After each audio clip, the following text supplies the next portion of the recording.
Okay, abuse tactics ng narcissist. So learning this will help you to protect your mental health. So ang ating pag-uusapan ngayon ay yung tinatawag na isolation. Ikaw ba ay inihiwalay ng iyong asawa o ng iyong live-in partner or jowa sa iyong kaibigan, sa iyong pamilya, sa iyong katrabaho? Kapag ginagawa niya ito, ang tawag dyan is isolation. So yan ay abuse tactic o isa sa mga abuse tactics. So, bigyan natin ng example itong isolation. Halimbawa, ikaw ay mayroong grupo ng kaibigan na nakatutulong sa iyong mental health na pagsasabihan mo ng problema and then nabibigyan ka ng maayos na advice.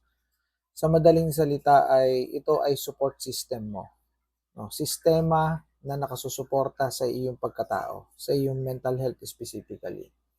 Nakakapagpasaya sa iyo, nakakapagbigay sa iyo ng motivation, so on and so forth. Ang gagawin niya o ang gagawin ng narcissist, ihiwalay ka doon. Ikakat ka doon. Gagawa siya ng paraan para makat ka doon.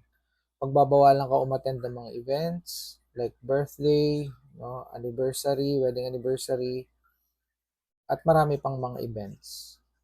So, hindi ka na niya papayagan or bihira ka na niyang payagan na makasama yung mga kaibigan mo.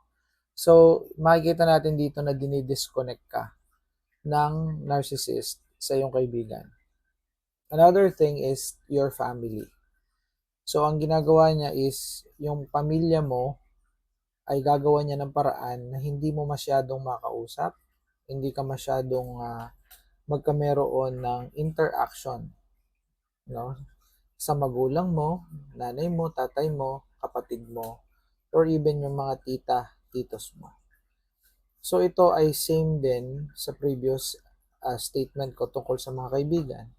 Ito ay para mawalan ka rin ng kakayanan na makapag-ventilate ng iyong feelings, makakuha sa kanila ng advice, at makapagbigay ng ika nga ay mental health support sa iyo. So, kung ating titingnan or i-analyze, ito ay isang pagputol ng iyong suporta sa ibang tao at sa iyong pamilya.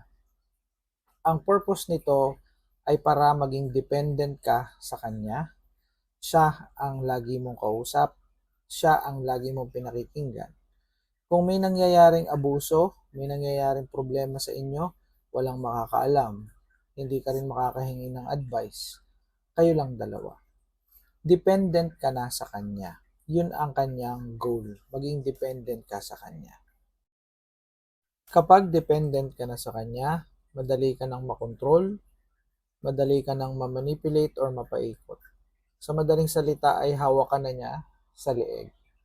Isa ka ng puppet. Isa ka ng tau-tauhan. Parang ikaw ay robotic na ang datingan.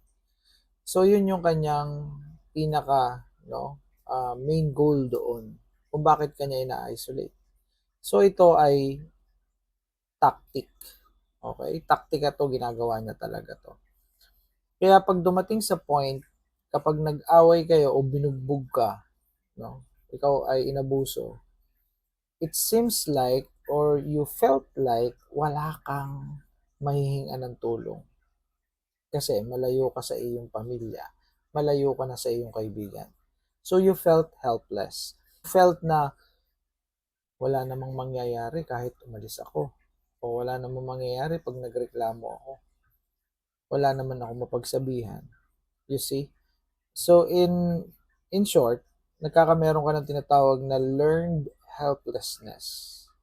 Wala na namang mangyayari kahit anong gawin ko kasi wala naman akong mahinga ng tulong.